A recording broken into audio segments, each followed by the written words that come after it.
السلام علیکم ورحمۃ اللہ۔ ہر سال 14 فروری دنیا بھر میں منایا جاتا ہے، اور افسوس کی بات یہ ہے کہ جتنے اسلامی ممالک ہیں، پاکستان سمیت جتنے بھی، سعودی عرب ہو گیا، ایران ہے، افغانستان ہے، انڈیا میں بہت سے اسلامی نظریات کے لوگ بھی وہاں بھی ہیں، وہاں بھی یہ سیلیبریٹ کیا جاتا ہے۔ اس پر مختلف روایات ملتی ہیں، بہرحال جن میں مشترک بات کچھ یہ ہے کہ سینٹ ویلنٹائن نامی غیر مسلم کی یاد میں یہ دن منایا جاتا ہے، جو غیر ملکی تھا اور اسے اپنے ملک کے قوانین توڑنے پر جیل کی سزا ہوئی، اور بعد میں اس نے جیلر کی جو بیٹی تھی اس کے ساتھ ناجائز تعلقات قائم کیے۔ اس بنا پر جو روم کے بادشاہ کلاڈیس تھے، اس نے 14 فروری 270 عیسوی کو اسے موت کی سزا دی۔ اس کے بعد وہاں کے کچھ اوباش لڑکوں نے 14 فروری کو اس کے نام سے ویلنٹائن ڈے منسوب کیا اور اسے شہید محبت کا درجہ دے کر وہ دن منانے کا آغاز کیا، اور اس کے بعد سے ہم دیکھتے ہیں کہ شرم و حیا اور شرف آدمیت کی دھجیاں اڑائی جاتی ہیں۔ اس دن جتنی فحاشت عام ہوتی ہے وہ ہر شخص کے سامنے ہے، کیونکہ سوشل میڈیا کا دور ہے، طرح طرح کی ویڈیوز ہمارے سامنے آتی رہتی ہیں اور ہم دیکھتے ہیں۔ اس کے علاوہ پاکستان میں یہ دن بھی منایا جاتا ہے، اور یہاں کے جتنے بھی لوگ ہیں وہ لڑکے لڑکیاں ایک دوسرے کو تحائف دیتے ہیں، گفٹ دیتے ہیں، چاہے وہ پھول کی صورت میں ہو، موبائل کی صورت میں ہو، اور انٹرنیٹ پر جو ہے پیغامات ایک دوسرے کو ارسال کرتے ہیں۔ تو اس میں اگر ایک حدیث میں آپ کوٹ کرتا چلوں کہ نبی کریم صلی اللہ علیہ وسلم نے فرمایا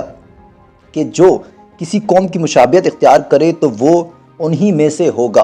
ابو داؤد 4031 حدیث نمبر ہے۔ تو اگر اس حدیث کو ہی ہم سامنے رکھیں تو اس میں بھی ہمیں یہ حکم دیا گیا ہے کہ ہم کسی دوسری قوم کی جو بھی مشابہت ہے اختیار نہیں کر سکتے۔ اگر ہم بات کریں ویلنٹائن ڈے کے حوالے سے تو یہ تہوار بھی کافروں کا ہے، اور اس دن جو کام کیا جاتا ہے وہ بھی ہمارا اسلام اس کی اجازت نہیں دیتا، کیونکہ محرم اور غیر محرم کے تعلقات میں ہمیں کسی بھی طرح کی جو محبت ہے، دوستی ہے، کسی بھی رشتے کا ہمیں اجازت نہیں ہے قائم کرنا۔ تو اس میں پھر بہت بات کے معاملات ہوتے ہیں، کسی لڑکی کی زندگی برباد کی جاتی ہے، ظاہر ہے ہر چیز کے سائیڈ ایفیکٹ ہوتے ہیں۔ اسی طرح یہ جو محبت نامی ایک رشتہ ہے یا دوست کے نام پر رشتہ قائم کیا جاتا ہے غیر محرم کے ساتھ، اس کے بھی نقصانات بعد میں ہوتے ہیں۔ اکثر ہم پھر یہ تصویریں دیکھتے ہیں، ویڈیو دیکھتے ہیں، بہت سے لوگ پھر رونا دھونا کرتے ہیں کہ ہمیں بلیک میل کیا جا رہا ہے۔ تو آپ کوئی بچے نہیں ہیں، آپ کو اسلامی قوانین پر اگر آپ چلتے ہوں گے تو آپ کو اس طرح کے معاملات کا سامنا نہیں کرنا پڑے گا۔ تو جتنے بھی لوگ مجھے سن رہے ہیں ان سے میں یہ درخواست کرتا ہوں کہ 14 فروری جو ویلنٹائن ڈے منایا جاتا ہے، اس کا اسلامی قوانین سے یا اسلام کے ساتھ یا اسلامی اسلاف کے ساتھ کسی قسم کا کوئی بھی تعلق نہیں ہے۔ تو اپنی عزتوں کو محفوظ رکھو قبل اس کے کہ آپ کی عزتیں بھی اس طرح اس کی دھجیاں اڑائی جائیں، کیونکہ ظاہر ہے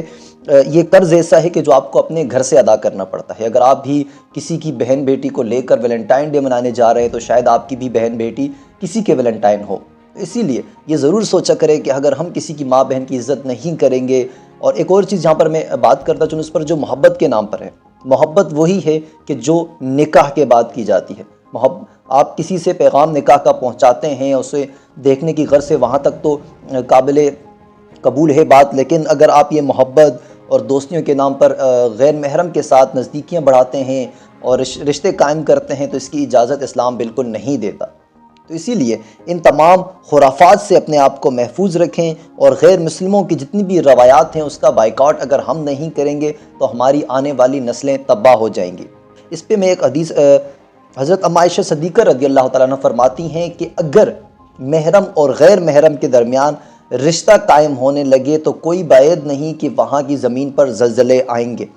تو آج ہم دیکھتے ہیں ہر طرف یہی ہو رہا ہے، محرم اور غیر محرم کے درمیان، لڑکیاں اور لڑکوں کے درمیان اس طرح کے معاملات ہیں، گویا کہ ہر شخص ایک دوسرے کی ازواجی زندگی میں ایک دوسرے کے ساتھ قائم ہے۔ تو اس سے محفوظ رہیں اور دوسروں کو بھی محفوظ رکھیں۔ اللہ پاک ہم سب کا حامی و ناصر ہو۔ تاجدار ختم نبوت زندہ باد، پاکستان پائندہ باد۔